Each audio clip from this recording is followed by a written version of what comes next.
하늘의 문을 여소서. 하나님 말씀 보시겠습니다. 에레미야 2장 4절로 9절까지 한 절 한 절 교독합니다.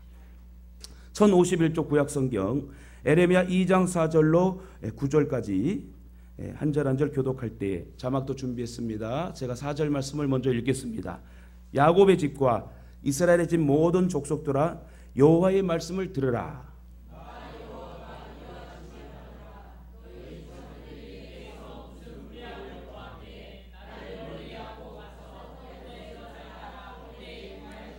그들이 우리를 애굽 땅에서 인도하여 내시고 광야 곧 사막과 구덩이 땅 건조하고 사망의 그늘진 땅 사람이 그곳으로 다니지 아니하고 그곳에 사람이 거주하지 아니하는 땅을 우리가 통과하게 하시던 여호와께서 어디 계시냐 하고 말하지 아니하였도다.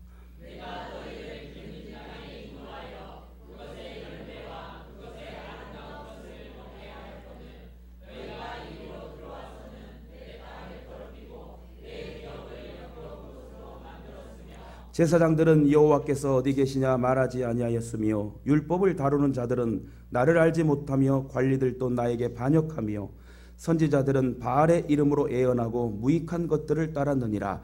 그러므로 내가 다시 싸우고 너희 자손들과도 싸우리라. 여호와의 말씀이니라. 아멘.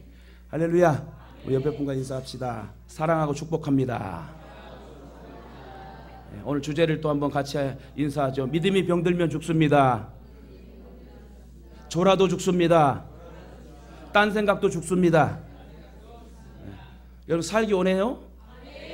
금요일날 살래요 죽을래요? 살기를 원한다면 유튜브로 또 올려놨더라고요. 잘 정리해서 너무 감사하고 여러분 하나님 말씀 가운데 살아야 됩니다. 믿음이 병들면 죽는다는 거예요.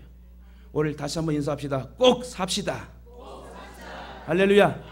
내 안에 그리스도께서 사실 때 역사는 일어나고 믿음이 병들지 않고 성령 충만한 길을 걷게 될 줄 믿습니다. 요즘 여러분 카메라를 한번 보십시오. 카메라를 보면 너무 카메라가 잘 나와서 예전에는 영상 장비도 엄청 크게 막 들고 다니고 막 차를 타고 이동하며 레일을 깔아놓고 물론 지금도 영화를 찍지만 요즘엔 포켓 여러분 카메라로 해가지고 한 손으로 들고 막 움직이는 비디오 찍는 이런 분들 같이 많은 영상 장비가 고급스러워졌습니다. 얼마나 화질도 좋아졌는지 요즘 연예인들이 화장을 하지 않고 분장과 변장을 하지 않으면 잡티까지 다 보이는 그런 카메라에 다 노출되게 됩니다. 저도 이렇게 영상을 찍어 보니까 잡티가 없는 줄 아는 잡티가 보인대 가지고 얼마나 근심이 되는지 나중에 날 잡아도 점 빼러 가야 될 것 같습니다. 여러분 이런 생각을 해봤어요. 지금 4K가 나와가지고 우리들의 잡티 아무리 화장을 해도 주근깨까지 다 잡아내는 이 카메라 있는데 불꽃 같은 눈동자로 우리를 조명하시는 하나님께서 우리를 보고 계신다면 우리는 얼마나 예의 있게 예배를 드려야 할까. 근데 핸드폰 하는 것도 예의가 아니고 딴 생각하는 것도 예의가 아니고 무소부재하시고 여러분 항상 우리와 전지전능한 하나님께서 우리의 지식과 지혜의 모든 머리털까지 세신 하나님께서 우리의 모든 생각을 감찰하신다면 여러분 딴 생각해도 그건 죄입니다. 하나님을 알지 못하는 게 죄라고 그랬어요. 여러분 오늘 이 시간에 하나님 앞에 예의롭게 거룩하게 나를 온전히 드릴 수 있는 그런 축복의 여러분 결과의 말씀의 시간 되길 예수님의 이름으로 축원합니다. 따라합니다. 딴 생각하지 맙시다. 졸지도 맙시다. 할렐루야. 초대교회 성도들은 건강한 믿음을 가졌습니다. 어느 정도 건강했는가 하면 핍박이 일어나서 순교당할 때도 맹수가 잡아먹어도 칼로 목베임을 당하여도 그들은 원망하지 않고 하나님 저들의 죄를 용서하여 주옵소서 저들이 예수 그리스도를 모릅니다 하고 그들은 자기의 원수들을 축복하며 그들은 순교를 당했습니다. 숨어 지내야 하는 어려운 상황에도 불구하고 로마를 복음화할 정도로 초대교회 성도들은 믿음이 참 출중했다. 그러나 초대교회 상황이 그렇게 결코 좋지 않다고 성경의 역사는 말합니다.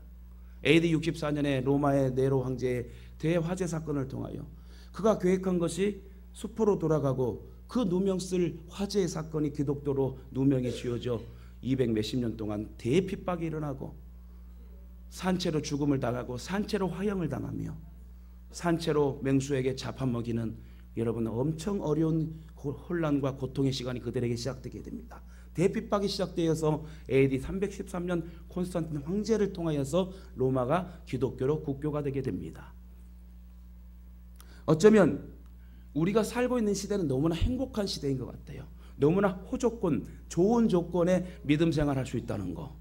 그러면서 항상 기도할 때, 여러분 말씀 선포할 때 이런 마음이 들어요. 이렇게 좋은 조건에도 누가 방해하지 않고 누가 이렇게 공격하지 않는데도 믿음 생활 못한다는 것은 진짜 하나님 앞에 책망받을 일이고, 진짜 내가 어려움과 환난이 닥쳐왔을 때 진짜 내가 예수를 부인하지 않을 수 있는 자신이 있는가? 지금도 내 신앙 지키지 못하는데, 지금도 내 믿음이 병들고 살아있지 못한다면 어떻게 환난과 핍박이 왔을 때 그 신앙을 지키고 내가 예수로 인하여 순교를 당할 수 있을까? 여러분, 초대교회 성도들은 오히려 예수 믿는 것 때문에 당하는 어려움을 당연한 것으로 생각했습니다. 문제가 생기고 어려움이 닥쳐도 상관없었어요. 그들에게는 오직 예수, 오직 나를 위해 구원하신 오직 예수가 그들에게 구원자였고 구원의 감격의 기쁨이었기 때문에 살아도 주를 위하여 죽어도 주를 위하여 주님을 위하여 헌신했던 사람들이 초대교회 성도들이에요. 왜 그럴 수 있었을까요? 예수 그리스도를 만났고 예수 그리스도로 말미암아 그들의 믿음이 건강했기 때문에 그래요. 여러분 건강해야 됩니다. 건강한 사람이 좋아요? 비실비실한 사람이 좋아요? 여러분 건강해야 된다는 거예요. 만약 초대교회 성도들의 믿음이 핍박과 어려움을 소화해낼 수 없는 그런 병든 믿음이었다면 로마의 복음화는 불가능했을 거랍니다. 그러나 그들에게 빌립보 4장 13절 말씀처럼 내게 능력 주시는 그리스도 예수 안에서 우리가 모든 것을 할 수 있음을 고백하고, 힘들고 어려워도 주님, 맞아도 주님, 추워도 주님, 굶어도 주님, 이런 뚝심이 있어야 돼요. 따라합시다. 갈대와 같은 사람 되지 말고 주대의 신앙을 가집시다. 할렐루야. 성경에 나타난 믿음의 사람들은 다 한결같이 건강한 믿음을 소유한 사람이 기록되어 있고, 또 그렇지 않는 사람이 그렇게 본받지 말라고 성경은 또 적혀 있지요. 요셉을 보게 되면 형들의 미움과 노예 생활과 감옥 생활 13년 생활을 합니다. 그럼에도 불구하고 그 모든 상황과 환경을, 그 포지션을 이탈하지 않고 그 자리를 지켜 하나님이 나를 째려보는 사건을 기억하고 24시간 나를 K9의 조명처럼, 여러분 K9 여러분 자동차 얼마나 잘 나왔어요. 또 말하지만 K9 여러분 깍두기 같은 이 8개의 오른쪽 왼쪽 헤드라이트가 여러분 운전대 움직일 때마다 왼쪽 오른쪽 위로 아래로 얼마나 정확하게, 상대방의 차가 오면 딱 꺼지고 올라갔다 내려갔다. 좀 그런 차들 좀 타봐요. 좀 뭘 말해야지 아멘도 없고 지금 또 뭔 말하는지 몰라. K9이 뭐 K2 옷을 자랑하는 건지. 여러분 오늘 여러분 하나님이 바라보고 계신다는 거예요. 불꽃 같은 눈동자로 은혜 받고 말씀으로 회복되어서 믿음으로 전진할 수 있는 축복의 사람들이 되게 하고, 행복한 그 모습들로 인하여 내가 찬양받기 원하신 하나님이 우리 하나님 아버지라는 것입니다. 여러분 초대교회 상황 같으면 우리는 원망 불평이 많았을 거예요. 우리 같으면 원망과 불평과 절망으로 살았을 환경이지만 그들은 절망하지도 않고 자살하지도 않고 자포자기하지 않고 쓰러지도 아니고 자빠지도 않았다. 또한 인생을 좀 더 편하게 살기 위해 죄를 범하는 일도 하지 않았어요. 그 어떤 것과 무엇과도 타협하지 않았어요. 그 무엇과도 주님을 바꾸지 않는 신앙, 그것이 초대교회 신앙이라는 거예요. 다윗의 경우도 마찬가지입니다. 사울왕의 미움과 광야에 거친 삶을 다 극복할 수 있을 정도로 건강한 믿음을 가졌어요. 오히려 힘이 들고 어려울 때 그는 찬양을 고백합니다. 다니엘은 또 어떠합니까? 그는 하나님 모르는 이방 세계 한가운데 서서 하나님의 능력을 선포한 사람입니다. 날마다 예루살렘의 창을 향하여 창을 열어놓고 기도하고 그 다락방에서 기도하며 믿음으로 그 이방 땅에서 하나님됨을 증거했던 사람이 다니엘 아닙니까? 그 다니엘의 그 영향을 받아 그 세 친구도 동일하게 하나님의 영광을 드러내는 역사가 성경에 기록됩니다. 그러므로 믿음의 사람들이 이렇게 말해요. 어떠한 환경도 상관없다. 누가 뭐래도 괜찮다. 오직 나는 주님이 있다. 주님이 나와 함께 하신다. 그러므로 난 주님만 바라봐야 되겠다. 할렐루야. 그런데 믿음이 병들면 모든 상황이 문제가 됩니다. 조금만 어려움이 닥쳐도 하나님이 계신가? 장사만 좀 안 되어도, 물건이 좀 안 팔려도, 몸이 좀 병이 생기기만 해도 마치 하나님이 자신을 버린 것 같아서 내가 큰 죄를 저질렀나 하고 기복주의 신앙에 빠지게 되죠. 안절부절합니다. 또 교회에서 조그마한 일로 상처를 받고는 시험 받았다. 아우 나 시험 들었어. 아우 나 저 권사님 때문에 시험 들었어. 교회를 그러면서 나오니 안 나오니 그럼 시험 들었다고 표현을 합니다. 목사님들은 설교도 조심해야 돼요. 조금 강한 어조로 말해도 안 되고 책망하는 말씀도 해도 안 됩니다. 여러분 저는 목소리가 좀 큰 거지 여러분이 강한 어조로 말하는 목사 아니에요. 이럴 때 오해하지 말아야 됩니다. 저는 목소리가 큰 거예요. 여러분들이 원했잖아요. 병사 여러분 이게 좋아요. 여러분 하는 게 좋아요. 난 조금 강한 어조지 여러분에게 나쁜 말 하고 그런 사람 아니에요. 네. 오늘 이쪽이 좀 반응이 더 좋은 것 같아. 오늘은 오늘 이쪽은 좀 저녁 아침을 안 먹었는지 어제 저녁도 안 먹은 것 같아. 여기는 어제 저녁도 안 먹은 것 같고. 근데 여러분 마치 병든 사람을 조심스럽게 다루게 하듯이 요즘 교회 성도들이 그런 상태에 있다는 거예요. 그러나 여러분 만약 목사가 교인들에게 무슨 말을 할 때에 특별히 설교를 할 때 굉장히 눈치를 살펴야 한다는 것은 이건 정말 아니되는 것입니다. 어떤 사람들이 이래요. 목사님 어떻게 내 사정을 알지? 어떻게 사정을 정확히 알고 나를 이렇게 찌르지? 목사님 나만 싫어한가 봐. 여러분 목사 그렇게 할 일 없습니까?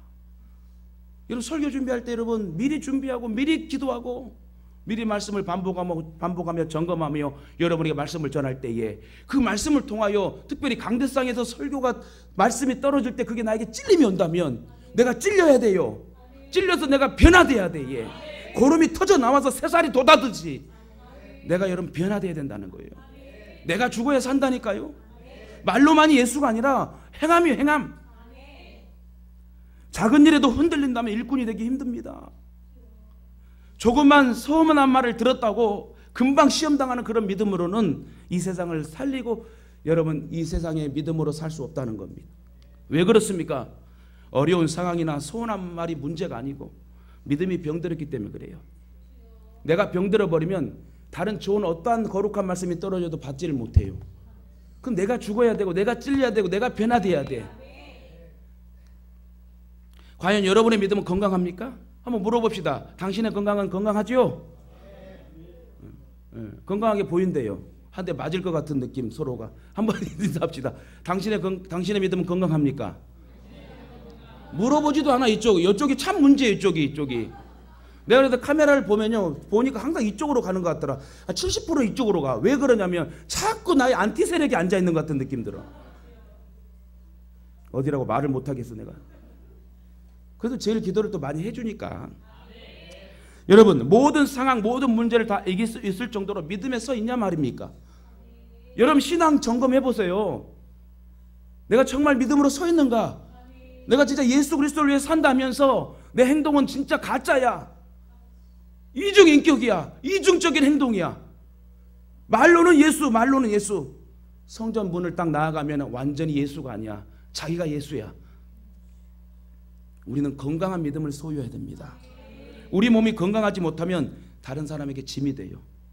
교회도 마찬가지입니다. 교회가 건강하지 못하면 좋은 교회가 되지 못하고 나쁜 영향을 끼치는 손가락질 받는 안티 교회가 돼버리는 거예요. 교회가 건강하고 좋은 교회가 되면 세상을 살릴 수가 있어요. 우리 예수 동행교회를 통하여 5천여 교회를 세운다면 우리가 얼마나 서브하고 얼마나 행실이 발라야 되겠어요. 그래도 여러분 감사한 것은 우리가 3회 30회 300의 용사가 돼요. 지금 주님을 위하여 달려가는 그 모습이 얼마나 이쁜지 몰라요. 누구 하나 험담하고 뒷담하지 않고 뒷담하려면 앞담하고. 중요해. 뒤에서 막 머리 간지럽게 막 머리 건질 그거 하지 마세요. 그냥 앞에서 그냥 얘기해버려. 풀어버리고. 아니 세상 사람들은 속상하면 소주 한잔 먹고 사우나 가면 확 풀려버리는데 예수 믿는 사람은 술도 못 먹지. 차라리 술 먹고 풀어버려요. 또 이 얘기했다고 또 녹음해가지고 또 우리 목사님 술 먹으랬다고 이상하게 또 말하는. 옛날에 신학대학 공부할 때 그런 사람도 있어요. 이단들이 그렇게 하더만. 우리 교회에 이단들 하나도 없으니까. 여러분 반대로 교회가 건강하지 못하면 세상이 짐이 될 수밖에 없어요. 요즘 한국 교회가 건강하지 못하기 때문에 세상 사람들이 오히려 짐이 되고 있답니다. 우리 예수동행교 성도들은 건강한 믿음을 소유해서 우리 한국 교회뿐만 아니라 5대양 6대지에 주관하는 많은 생명들을 살릴 수 있는 축복의 용사들로 쓰임받기를 예수님 이름으로 축원합니다. 근데 죽어가는 내 영혼과 내 이웃의 영혼을 살려야 된다는 거예요. 병들면 안 된다는 거예요. 특별히 내 심령 속에 있는 영혼의 교회를 든든하게 세워갈 수 있는 믿음의 역사가 나한테 나타나야 된다는 것입니다. 오늘 본문에 보면 에레미야 선지자가 이스라엘 백성들을 본 시각도 마찬가지예요. 이스라엘이 지금 병들었어요. 이스라엘 전체가 제사장, 선지자, 모든 백성들까지 다 병들었습니다.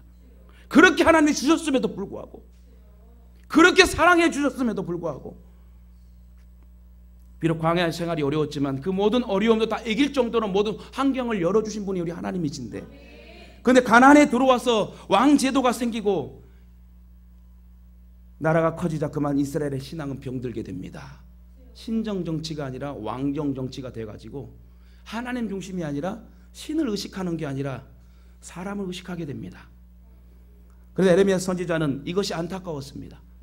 그래서 에레미야 선지자 많은 눈물을 흘리면서 이스라엘이 이제 새로워져야 한다며 선포하고 또 선포한 선지자가 눈물의 선지자 에레미야라고 성경은 말하고 있어요. 다시 말해 이스라엘은 개혁이 필요합니다. 이노베이션. 여러분 가족의 얼굴에 가족을 확 벗겨버려야 돼요.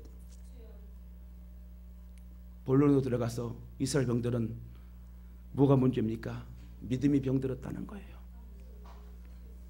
오늘도 우리 찬송 542장에 믿음 더욱 주소서 그렇게 찬양하고 우리 행동이 믿음으로 이어져야 된다는 거예요.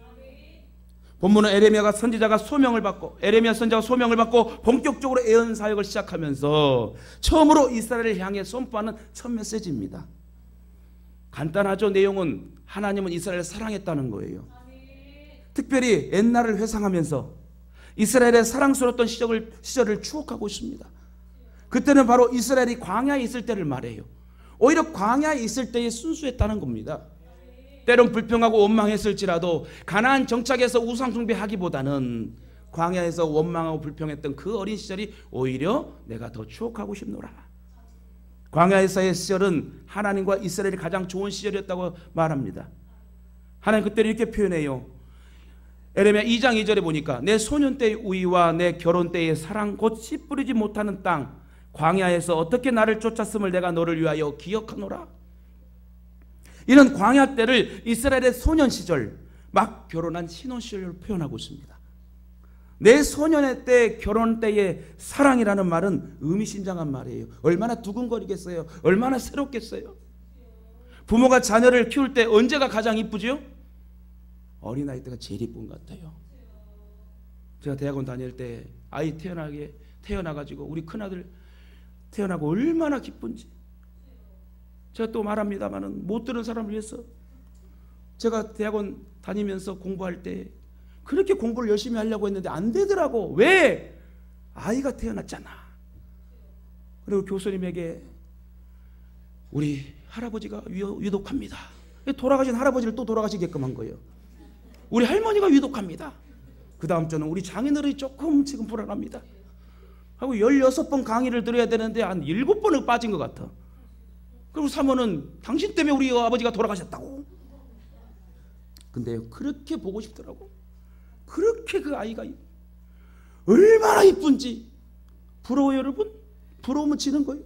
내 아들 내가 자랑한다는데 잘생겼잖아요. 이제 아멘도 안 하네. 이제 너무 자랑하니까. 제가 3가지 기도했다니까요. 하나님 내가 지은 죄가 많으니까 장애가 없는 건강한 아이로 먼저 태어나게 해주시고 내 죄를 보지 말고 내가 열심히 할게요. 하나님 40일 새벽 작정하면서 배 남산만 같이 나와가지고 막 새벽기도 다니면서 하나님 내가 죄진 게 너무 많아요. 아시죠? 그때 전도사 시절이죠. 하나님 건강하게 태어나게 해주세요. 하나님 또 2번째는 아시잖아요. 하나님 우리 사모는 중고등학교 때 별명이 넙죽이고 저는 강호동이라고 하는데 얼굴 크게 나오면 어떻게 합니까? 놀림받을지 않겠습니까? 여러분 추파춥수가 여러분 작은 게 있니까 2개가 있대요. 여러분 큰 추파춥수 500원짜리는 진짜 커요. 근데 이거는 하나 좀 이해가죠? 뭔 말인지. 그렇게 여러분 큰 얼굴이 나오면 안 되니까 하나님 얼굴 작게 해주세요. 3번째 하나님 저도 잘생겼지만 하나님 잘생긴 아들로 태어나게 해주세요. 3가지 응답 다 받았어. 이쪽도 아멘도 안 해. 이쪽만. 그러면 안 됩니다. 예. 여러분 얼마나 보고 싶은지 얼마나 이쁜지 막 깨물어주고 싶은 거예요. 어제도 우리 청년 신방 가서 3마리 낳은 우리 현관 청년 우리 자녀들을 보면서 제가 얼마나 이쁜지 막 깨물어주고 싶었어요. 막. 그래갖고 제가요 아이들을 안으면서 막 볼에다 막 그냥 얼마나 이쁜지. 여러분 이쁘면 안 그래요? 이쁜 사람은 여러분 막 깨물어주고 싶지 않아요? 막 어린아이 발을 보면 막 발을 깨물어주고 싶죠. 막. 그리고 그때가 제일 이쁜 것 같아요. 어린아이 때가 제일 이쁜 것 같아요. 여러분 내 소년의 때, 결혼 때의 사랑. 부모가 자녀를 키울 때 언제 가장 이쁘다고요? 어릴 때. 어릴 때의 자녀는 부모에게 아무것도 해주지 않아도 부모가 모든 것을 주고 싶은 때라고 합니다. 이때는 눈에 넣어도 아프지 않아요. 본문 3절에 보니까 이때 이스라엘을 향한 하나님의 마음이 나타나 있습니다. 3절을 읽지 않았지만 그때 이스라엘은 나 여호와의 성물 곧 나의 소산 중 처음 열매가 되었나니 그를 삼키는 자면 다 벌을 받아 재앙을 만났으리라. 이 얼마나 놀라운 말입니까? 하나님은 지금 그때 이스라엘을 추억하고 있다는 거예요. 여기에서 우리가 주의 깊게 보아야 할 것이 있다면 하나님은 가나안 시절이 아니라 광야 시절을 신혼의 때에 이스라엘의 소년의 때라고 말하고 있는 거예요. 광야 시절은 가나안 시절과 비교할 수 없습니다. 가나안 시절은 풍요로운 시절을 말하고 그들이 우상 숭배할 수밖에 없는 호조건을 말해요. 유목민으로 광야에서 40년 동안 유리하던 그들이 가나안 땅을 차지하고 집을 짓고 농사 지으면서 살았던 때를 가나안 시절의 때라고 합니다. 더 이상 마실 물을 걱정할 필요가 없고 무엇을 먹을까 염려하지 않아도 되는 그런 시절, 그게 가나안 시절이라고 그래요. 가나안 시절에 비해 광야 시절은 메마른 땅을 이동하면서 지냈던 시절을 말합니다. 뜨거운 태양과 거친 땅에서 살던 시절. 이때는 모든 것이 걱정거리예요. 무엇을 먹고 살까? 물은 어디 있을까? 모든 것이 부족할 때라고 얘기하지요. 모든 것이 부족한 시절. 그런데 하나님은 그때를 신혼 시절, 이스라엘의 소년의 때라고 말합니다. 왜 그렇습니까? 이 광야 시절 때 이스라엘은 하나님을 실제적으로 체험했고 하나님과의 깊은 영적 사귐이 있었던 여러분 시절이었기 때문에 하나님은 그 시절을 오히려 추억합니다. 겉으로 보기에는 사막과 황무지입니다. 그러나 사실 광야에 살면은 이스라엘이 하나님을 체험할 수 있는 놀라운 기회였다는 거예요. 어떤 사람들은 광야 생활이 무슨 축복이냐고 말할 수 있습니다. 그러나 모래땅, 모래바람, 마실 물도 넉넉하지 못하고 먹을 것도 없는 그 광야가 무슨 축복의 장소입니까? 라고 반문할 수 있어요. 그러나 사실은 우리가 성경을 주의 깊게 보게 되면 가장 중요한 하나님의 신앙이 바로 광야에서 시작됐다는 거예요. 왜 그렇습니까? 그들은 광야에서 영적 모든 축복을 다 받았어요. 모든 축복의 환경을 다 맞이합니다. 이 광야에서 이스라엘은 하나님과의 언약을 맺고 하나님의 백성이 되어버려요. 수많은 백성들 중에 친백성으로 하나님 앞에 선택받은 백성이 됩니다. 그리고 시내산에도 율법을 받게 되죠. 또 하나님을 만나는 길인 성막의 비밀을 배우게 됩니다. 그것만이 아닙니다. 광야에서 그들은 신나는 믿음의 경험을 합니다.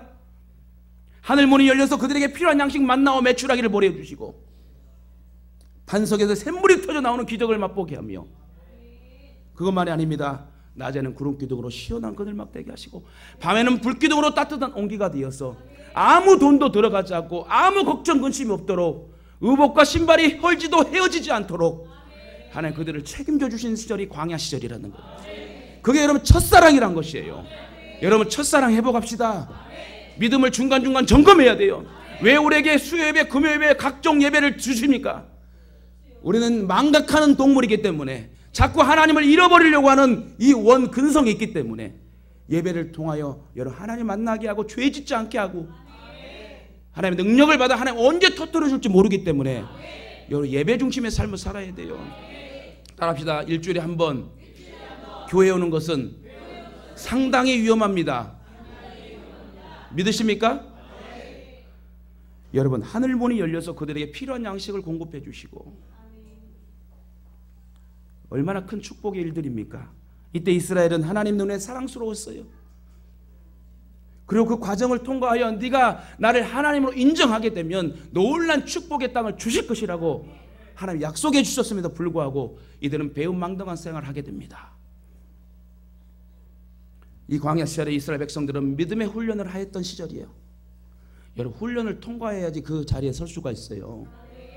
그냥 감나무에 감열매 떨어지듯 기다리는 신앙이 아니라 내가 열심히 노력해서 그 감나무 열매를 따먹을 수 있는 믿음, 그게 훈련이란 말이요. 훈련 시절은 고달프지만 훈련이 끝나고 그들은 믿음의 용사가 되었습니다. 가나안 땅을 정복할 수 있었던 믿음도 광야에서 훈련받았기 때문에 그래요.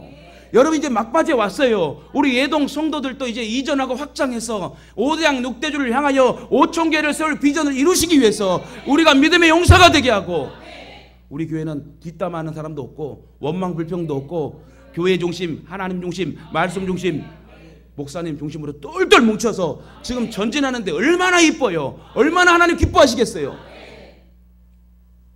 요즘 교회 부흥하기 상당히 힘듭니다. 그래, 요즘이 여러분이 용사가 되고 내가 그리스도 안에 죽고 내 안에 그리스도가 살게 하시는 아름다운 착한 행실로 나아간다면 그것이 바로 전도이고 구원의 복음을 선포하는 복음 전도자로 사용된다는 것입니다.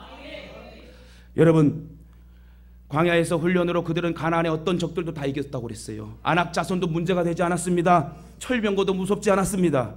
하늘의 태양을 멈추고 달의 걸음을 멈추는 실제적인 기도의 능력을 또 갖게 됩니다. 광야 시절 그들의 믿음은 강건했습니다. 우리도 그러잖아요. 믿는 자들에게 이러한 표적이 따르르니. 그들이 새 방언을 말하며 귀신을 쫓아내고 뱀을 집어올리며 무슨 독을 마실지라도 해를 받지 아니하고 병든 자에게 손을 얻는 즉 나으니라.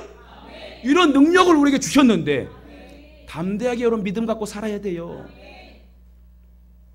근데 문제는 이런 광야의 축복이 이제는 이스라엘 백성들에게 추억거리밖에 되지 않는다는 거예요. 왜냐하면 이스라엘의 이 광야의 축복을 잊어버리고 그들의 믿음이 이제 병들어 버리는 거예요. 하나님은 믿음이 병든 이스라엘을 상당히 안타까워하십니다. 오늘 8절 보니까 제사장들은 여호와께서 어디 계시냐 말하지 아니하였으며 율법을 다루는 자들은 나를 알지 못하며 관리들도 나에게 반역하며 선지자들은 바알의 이름으로 예언하고 무익한 것들을 따랐느니라. 와, 참 배은망덕한 행동을 합니다. 이와 같이 이스라엘의 영적 질병은 바로 하나님을 잊어버린 거예요. 마치 그들은 이제는 하나님 없이도 살 수 있는 것처럼 생각하고 하나님을 잊어버립니다. 청년들이 왜 믿음이 자꾸 떨어지는 줄 아세요? 고등학교 때까지는 잘 또 성장하다가 대학 딱 들어가면 부모가 용돈 주었던 게 끊어지고 알바하면 돈이 생기고 또 그들의 이성에 눈이 떠서 남친 여친 생기면은 내가 다 가진 것처럼 하나님 없이도 내가 다 할 수 있는구나. 내가 벌어서 먹으면 되는 거고 내가 꾸미고 치장해서 남친 만나면 되는 거고 여친 만나면 되는 거고. 그때 신앙이 많이 떠나가더라고요. 수많은 제자들 그래서 잃어봤어요. 그들은 광야에서는 하나님 없이는 못 살았습니다. 하나님이 내려주시는 만나와 메추라기를 먹고 살았고 하나님이 주시는 물을 마셨어요. 하나님이 구름으로 태양의 뜨거움을 가려주었고 밤에 캄캄함도 불기둥으로 환하게 해주시며 어떻게 하나님의 보호 없이 광야의 삶을 살 수 있겠습니까? 그런데 그들이 가나안에 들어와서는 상황이 완전히 달라집니다. 땅을 차지하고 농사를 짓고 이제 먹을 것이 쌓아두니까 이제는 하나님 없이도 살 수 있는 거예요. 내가 경작해서 농사하면 내가 얻게 되고 그걸 팔아서 서로 물물 교환하면 살 수 있는 거라. 율법을 가르치는 자들도 하나님을 모릅니다. 관리들은 아예 하나님을 거역합니다. 예언자들은 또 어떻습니까? 바알의 이름을 부르기에 급급합니다. 내가 기도했더니 이랬더라 저랬더라 하고 쓸데없는 말을 합니다. 예언 환상이 끝났는데 그것도 아직도 살아 역사한다고 말하며 믿음의 성도들을 현혹하고 믿음 없는 성도들까지 현혹하며 그게 바로 이스라엘 문제고 지금 우리들의 문제란 거예요. 지금 여호와의 증인부터 얼마나 이단들이 판을 치고 있는 줄 아세요? 정말 젊은 사람들 멋지고 정말 왕성히 활동하는 해야 될 이 아이들이 갑판을 딱 걸어놓고 거기 하루 종일 서 있습니다. 그들은 쉬지도 않는 것 같아요. 24시간. 우리 기성교회가 깨어져야 됩니다. 내가 변화돼야 됩니다. 여러분 한 사람 한 사람이 복음의 불을 받고 그 기쁨의 소식을 증거하는 열정이 다시 회복돼야 될 줄 믿습니다. 말로만 전도가 아니라 진짜 전도합시다. 전도하려고 하면 하나님 다 채워주시더라고요. 쉽기도 하고 어렵기도 하지만 하나님이 그 마음과 의지를 더하여 한결같은 착한 행실의 서브로 나아가면 하나님 분명히 나를 통하여 채워주셔요. 그런데 바울은 심고 아볼로는 물을 주되 자라나게 하시는 여호와 하나님이라. 일단은 여러분 전도하고 기도하세요. 많이 줍시다. 사랑으로 역사하고 하나님이 인도하실 걸 믿고 여러분 온전하게 써봅시다. 어제 저도 여러분 12시 넘게 들어갔어요. 청년들 상담하고 어제 오후 4시에 상담했어요. 온다는 거예요. 기뻐하지도 않네. 이제 온다는, 자주 오니까 기뻐하지도 않아. 이제 다음 주에는 또 신림동에 한 청년이 또 등록하기로 했고. 할렐루야. 이렇게 여러분 열정으로 믿음 가지고 우리가 나아가면 못할 일이 없어요. 왜? 하나님이 사랑하는 일이기 때문에, 하나님이 계획한 일이기 때문에. 내가 하나님 마음에 흡족하게 나를 내어드린다면 하나님 얼마나 기뻐하시겠어요. 이제 집도 사고 좋은 직장에 다니고 통장에 돈도 꽤 저축해 두었으니 하나님 필요 없다는 거예요. 육신적인 것이 좀 채워졌다고 하나님 없어도 됩니까? 아닙니다. 그건 굉장한 오해입니다. 하나님을 떠나는 것은 인생의 가장 큰 문제요, 가장 심각한 문제라고 말을 해요. 성경적으로 보면 하나님을 떠난 것이 바로 죄라고 했어요. 창세기 3장에 보면 인간이 하나님을 떠나 죄를 범하는 순간 모든 걸 잃었다고 그랬어요. 에덴 동산에서 추방당하고 하나님에 대한 갈급함을 잃어버린 것, 이것이 바로 이스라엘이 병든 이유예요. 여러분, 하나님 떠나지 맙시다. 어떠한 상황에도 하나님 한 분만으로 만족해야 되고, 어떠한 상황에도 하나님 앞에 묻고 믿음으로 그 자리를 지키는 자가 하나님의 열매를 맛볼 수 있다는 거예요.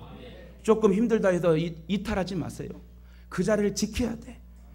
나의 사명을 감당하며 그 포지션을 지켜서 믿음으로 달려가려고 했을 때 역사는 일어나는 것입니다. 여러분들에게 하나님에 대한 갈급함이 있습니까? 여러분, 갈급함이 있어야 돼요. 만약 갈급함이 없다면 믿음이 병든 거예요.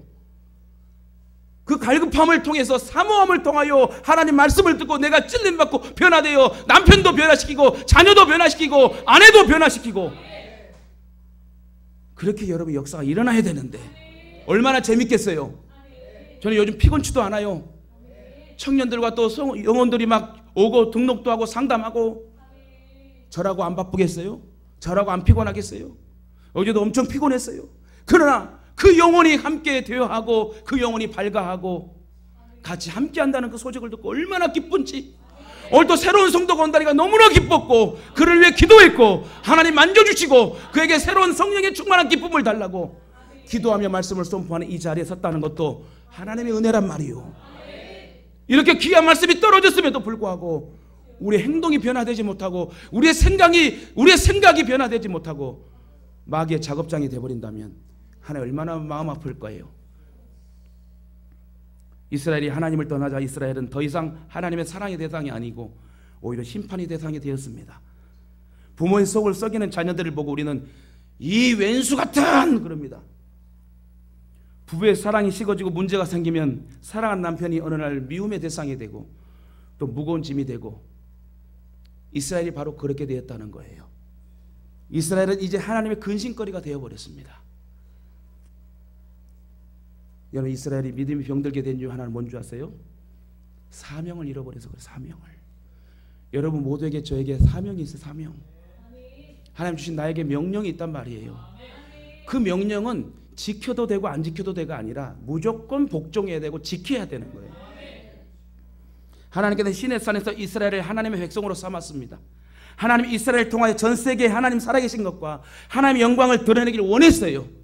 사마리아 땅까지 이르러 복음의 증인이 되라고 명령하셨음에도 불구하고 올해는 여기가 좋사오니. 여러분, 목회자가 신방을 합니다. 신방 중요해요. 근데 더 중요한 것은요, 여러분들이 교회 열심히 나오면서 신방 받으면 더 좋을 것 같아요. 여러분이 교회 나오지 않으면서 목회자가 신방하는 거, 그것도 뭐 나쁜 건 아니에요. 나오게 해서 나온 건 감사한 거고, 그런데도 못 깨달으면 하나님도 만져주시겠죠. 저도 3번 죽을 뻔해서 하나님이 사랑의 하나님이면서도 두려운 하나님이에요.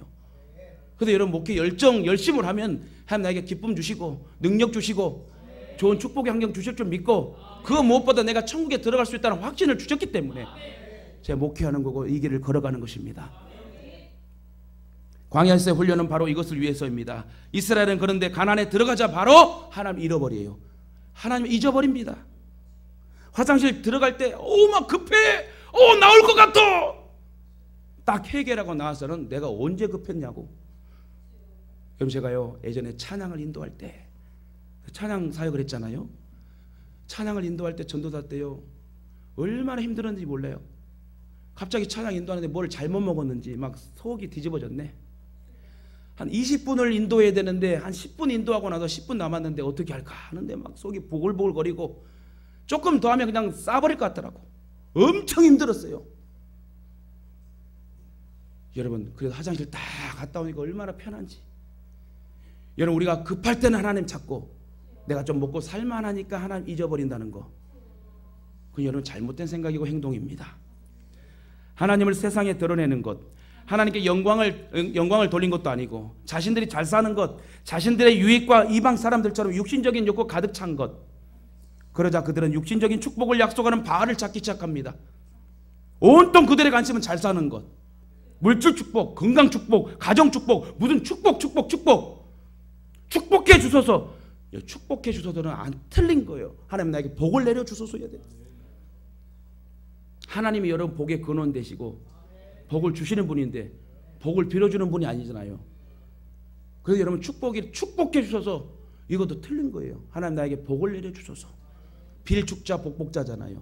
하나님 나에게 복을 빌어주는 분이 아니라 복을 주시는 분이기 때문에 기도를 해도 뭐를 해도 우리 성도들은 잘하고 있어요. 기도자들도 잘하고 있고, 하나님 앞에 복을 달라고 간절히 기도할 때 어떠한 복을 달라고 그래요? 물질 축복, 자녀 축복, 건강 축복 다 좋습니다. 그러나 내 영혼이 변화되는 축복, 내 영혼이 거듭나는 축복, 예수를 나의 구주 삼고 성령과 피로 거듭났으면 내가 행동이 달라야 되고 말이 달라야 돼요. 아직도 내 생각과 마음이 하나님보다는 다른 것에 치우쳐졌다면 그건 여러분 회개할 일입니다. 하나님을 섬겼지만 형식적으로 안식일에만 성전을 찾고 나머지는 온통 바알에게로, 세상에게로 자신들을 축복해 주는 곳으로 쫓아갑니다. 썬데이 크리스찬들, 대형교회 다니는 거 제가 말하는 거 아닙니다. 딱 늦잠 자고 자기가 골라 먹는 재미 딱 그 시간 딱 들어가서 잠깐 또 거기서 또 졸다가 또 늦게 와, 잠깐 예배 말씀 듣다가 축도하면은 딱 가가지고 또 애들하고 놀고 또 남편하고 아내하고 놀다가, 그렇게 하는 것이 구원받는데 지장 없다고 생각하는 사람들, 여러분 그거 좋은 일이 아니에요. 행복자가 아닙니다. 하나님의 성전을 지키고 하나님의 성전에 헌신하며 내가 말씀의 사람이 되고 내가 심음이 있을 때에 우리가 거둔다고 그랬는데 심는 것도 없어. 물론 구원받는데 지장 없어요. 그러나 분명히 성경은 말합니다. 하늘에 상급이 있다고. 여러분 그들은 병들었습니다. 하나님의 말씀보다 세상 이야기가 더 좋아요. 하나님의 말씀이 듣기 싫어지고 책망의 말이 무거운 짐이 되기 시작합니다. 여러분 드라마도 딱 하나만 봐서 하나만, 너 편인가 내 편 그거 하나만 봐요. 나는 이제 재미가 없더라고요. 예전에 저도 좋아했어요. 근데 한 번 보면 끝까지 보게 되더라고. 근데 요즘 저는 뭐 하는 줄 아세요? 제가 설교한 거 듣고 잡니다. 얼마나 잘하는지. 반응도 없어. 내가 담임 목사인지 딴 목사인지 그냥 반응도 없고 내가 다른 교회 온 것 같은 느낌이 지금. 여러분 하나님 말씀을 자꾸 들어야 돼요. 그래서 선지자들에게 부드러운 이야기를 해라. 시험 들겠다. 우리가 세상 일에 지쳤다. 위로의 말만 하라. 축복의 말만 해라. 영적 싸움, 전도, 부흥 다 부담되는 이야기 그런 말 하지 마라. 그냥 축복. 은혜 잃어버린 성도, 사명을 잃어버린 성도 다 그렇습니다. 교회가 존재 이유를 잃어버리고 자기 욕심만을 채운다면 교회는 하나님의 근심거리가 돼요. 말씀 맺겠습니다. 이렇게 병든 믿음으로는 세상을 살릴 수가 없습니다. 이제 우리는 건강한 믿음을 회복해야 된다는 거예요. 지상의 교회는 언제든지 병들 가능성이 많아요. 그렇기 때문에 늘 우리는 새로워져야 되고 개혁되어져야 된다는 거예요. 자꾸 찔림받고 변화되어야 된다는 거예요. 그러기 위해서는 먼저 내 마음의 교회부터, 내 마음의 성전부터 개혁되어야 된다. 누구를 판단하지 말고 비판하지 말고 내가 문제라는 거예요. 내 행동과 생각이 변화되고 내 말투가 변화되면 분명히 그 한결같은 모습을 통해 전도는 된다니까요. 오직 성경, 오직 믿음, 오직 성령과 은혜로 돌아가야 교회는 소망이 있습니다. 우리의 믿음이 건강한 믿음으로 회복되기 위해서는 예수 그리스도의 십자가 사건과 부활 사건으로 돌아가야 돼요. 누가 뭐라고 해도 믿음의 회복은 예수 그리스도가 나의 주이시며 나의 구원자이심을 확인하는 거예요. 믿음은 바라는 것들의 실상이래요. 여러분 한번 해보세요. 분명히 여러분의 실상이 두 눈에 목격돼요. 하나님이 살아계신 것과 그가 상 주실 것을 믿고 찬양할 날이 금방금방 올 겁니다. 여러분 찬양하고 예배하고 돌아가면 기뻐요, 안 기뻐요? 우리 교회는 너무 감사해. 예배 끝나도 기쁘고 밥 먹을 때도 기쁘고 교제에도 기쁘고 세상 사람은 술 먹고 뭐하고 노래해도 다 한계가 있고 그 다음 날은 속이 쓰리고 아파 죽을 건데 우리 예수 믿는 사람들은 그런 거 하지 않고도 예수로 이야기하고 교제해도 시간 간 줄 모르고 예수 그리스도 안에 있으면 절대로 망하지 않습니다. 아무도 그리스도의 사랑이 우리를 끊을 수 없다고 그랬어요. 핍박이나 공고나 칼이랴 사도 바울이 말합니다. 예수 그리스도와 우리를 누가 끊겠습니까? 창세전에 우리를 예정하여 주시고 도장으로 인쳐주시고 너는 내 아들이야, 너는 내 것이야, 내가 너를 지명하여 불렀나니 넌 내 것이야, 누가 건들 수 있겠어? 하나님 나를 보호하십니다. 오늘 시간에 좀 속상하고 괴롭고 여러분 마음이 공고합니까? 우울과 고독감이 있습니까? 걱정하지 마세요. 하나님 나와 함께 하시잖아요. 하나님 나와 도와주시고 동행하여 주시잖아요. 특히 우리가 하나님의 자녀된 것은 예수의 증인되기 위해서요. 영접하는 자, 그 이름을 믿는 자들에게는 하나님의 자녀가 되는 권세를 주셨으니 이는 혈통으로나 육종으로나 사람의 뜻으로 나지 아니하고 하나님의 뜻으로 난 자들이니라. 다시 말해 저와 여러분은 하나님 뜻대로 태어난 자고 하나님 뜻대로 창세전에 창조를 만들기 전에 택하여 주시고 선택함을 받은 축복의 특별한 거룩한 사람이란 말이요. 복음 증거보다 더 중요한 삶의 목적은 없습니다. 우리가 왜 빵 전도하고 같이 이렇게 막 열심히 전도 외치고 나아갑니까? 하나님의 명령이니까. 그렇게 명령에 순종하면 우리의 땅의 삶 속에도 기름진 복을 주시는 하나님이지 자꾸 거꾸로 가니까 안 되는 거예요. 신앙도 여러분 계산적으로 하지 마세요. 내가 심은 대로 하나님 정직하게 주시는 분이에요. 내가 심지도 아니하고 내게 복 꼭 그런 사람들이 수조에 복자 그런 거 잘 사더라고. 밥그릇에다 복자. 그렇다 복이 옵니까? 내가 하나님 앞에 제대로 심고 누가 보나 안 오나 하나님이 보시는 것을 기억하고 오늘 이 자리에도 여러분을 바라보고 비추는 카메라는 없지만 하나님이 나를 조명하여 주시고 나에게 복을 주신다고 생각하고 하나님 나를 바라보신다면 어떻게 죄를 지을 수 있겠습니까? 여러분 집을 사고 돈을 벌어야 됩니다. 직장도 중요합니다. 그러나 이런 것은 다 도구요, 과정에 불과한데요. 진짜 목적은 예수 그리스도의 증인되는 삶, 전도라는 것입니다. 우리에게서 예수 그리스도의 향기가 나야 하고 예수님의 모습이 보여져야 돼요.